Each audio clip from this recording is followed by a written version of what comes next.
Hi guys, and welcome back to Pass to Move. And for today's episode, as promised, the game in the Primeira liga again.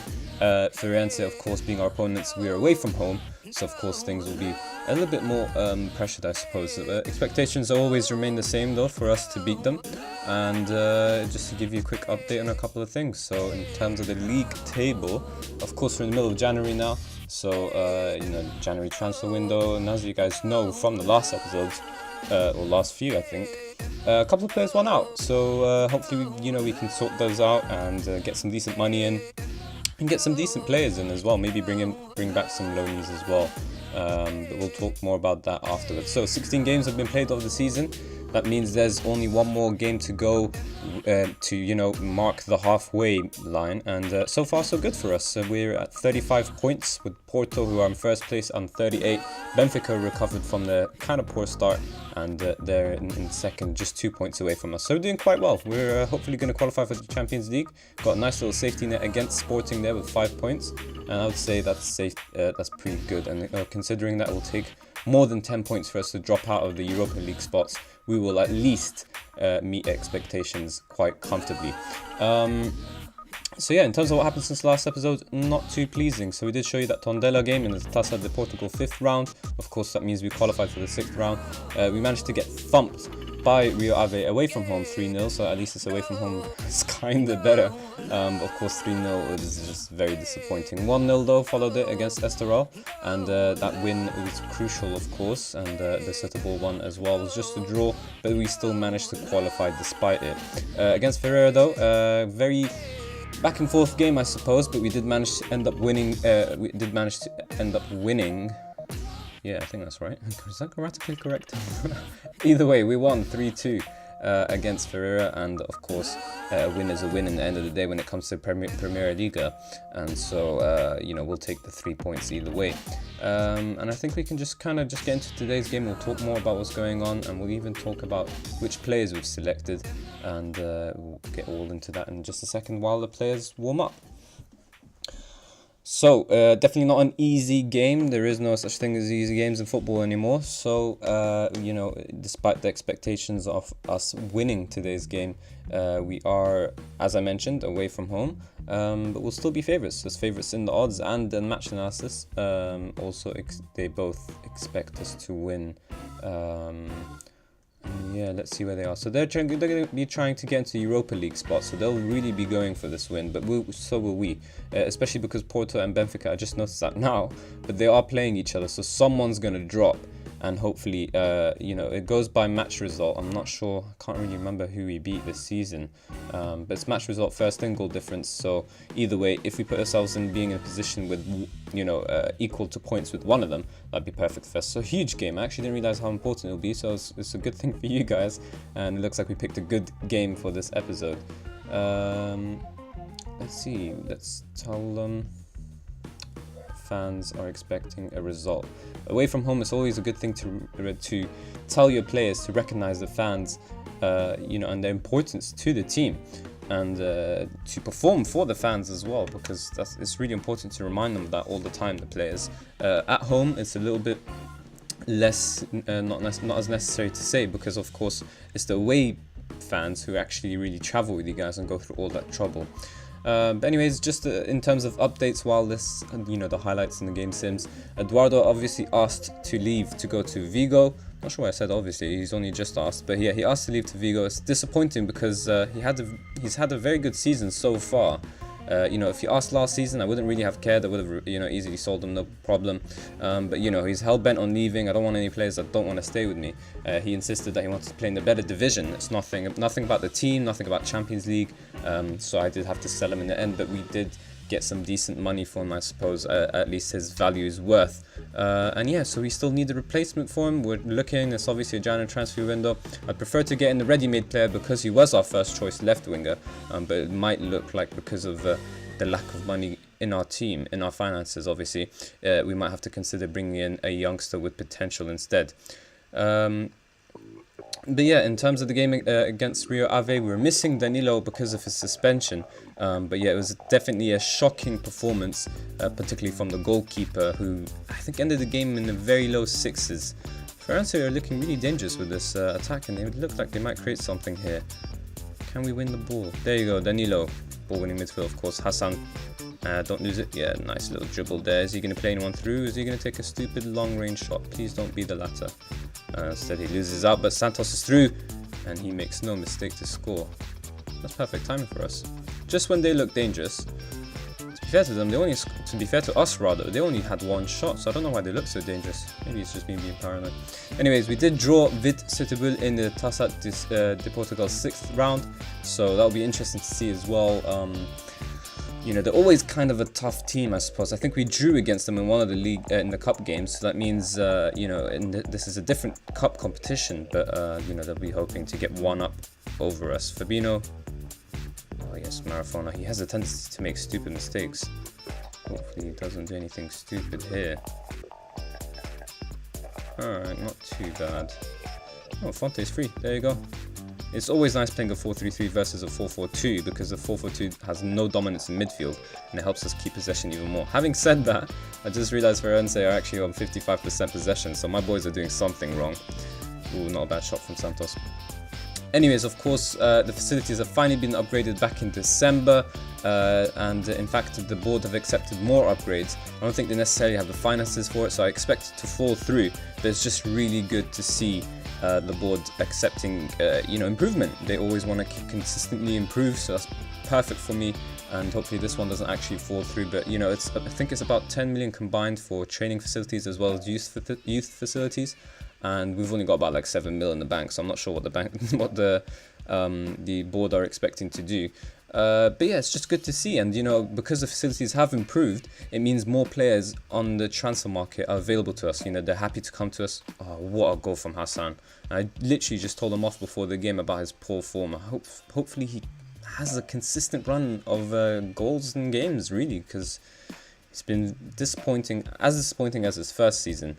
And you know, if he doesn't perform this season, I'm really gonna just sell him. You know, if you don't perform in 2 seasons' time, you kind of have to go. So yeah, more players available on the transfer market, and that's great for us. Marcelo won't re-sign a contract, which is disappointing. He's got 6 months left. We tried to give him a contract because apparently he's unhappy at the club. I'm not really sure why. He's injured for the time being, and you know, he hasn't complained about anything. Oh, I should have told him to not be complacent.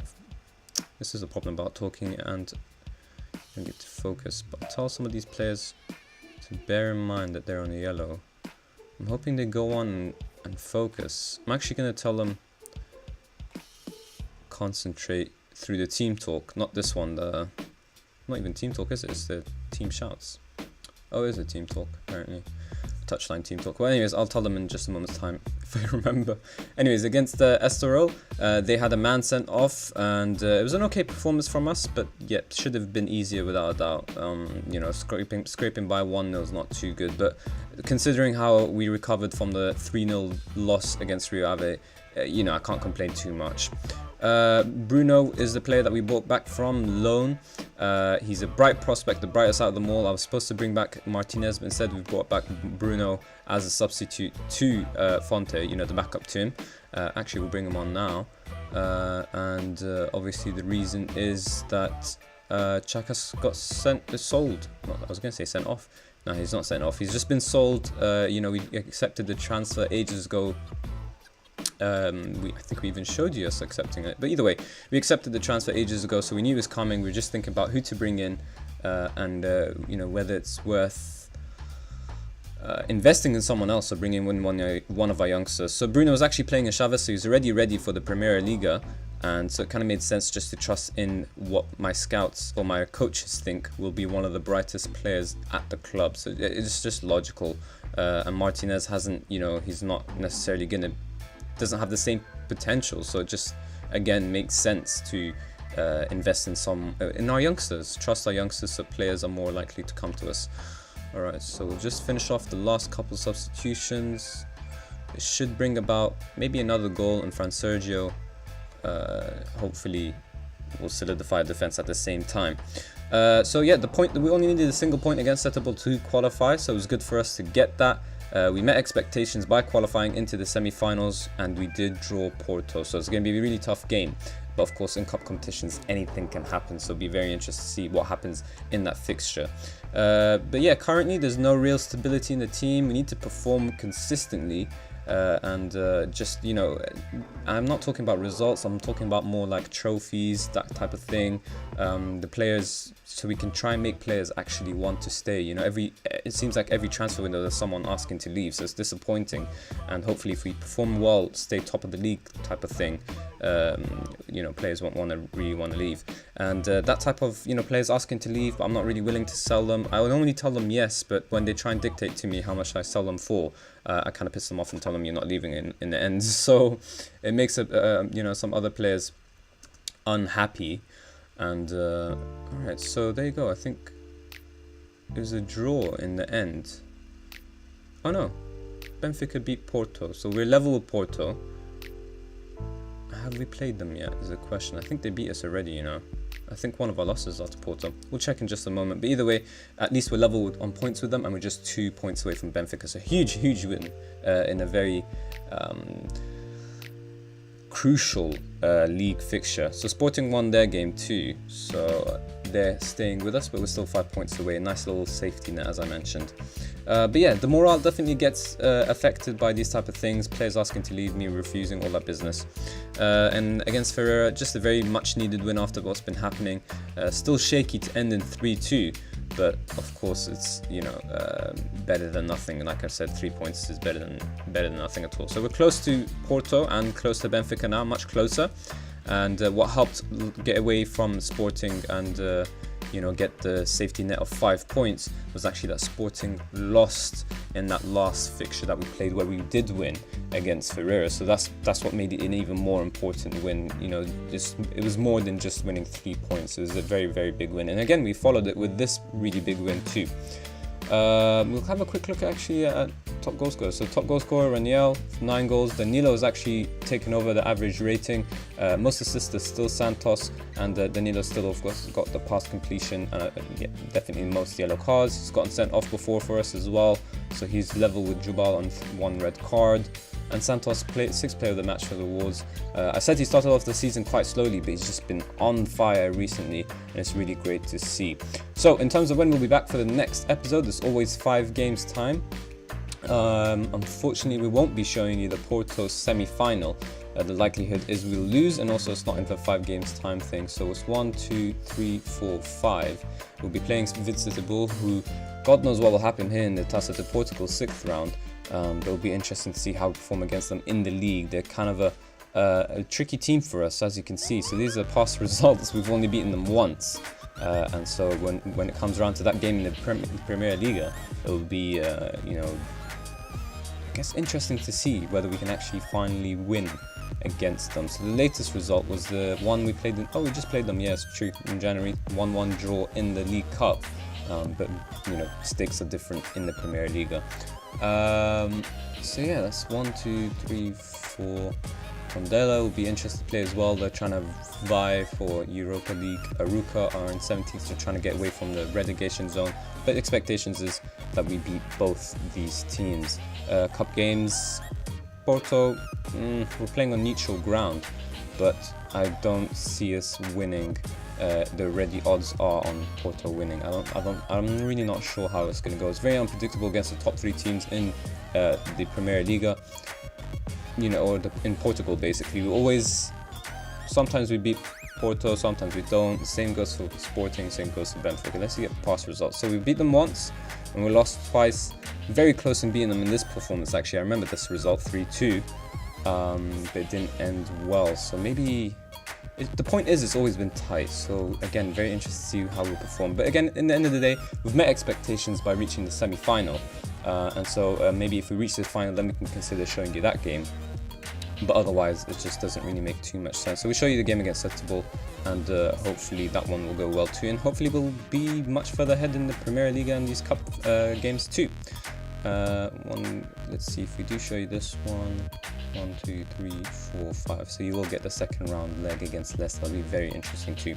Anyways, if you did enjoy today's episode, then please do hit the like button and subscribe for more daily Football Manager 2017 content. And as always, guys, thank you all very much for watching.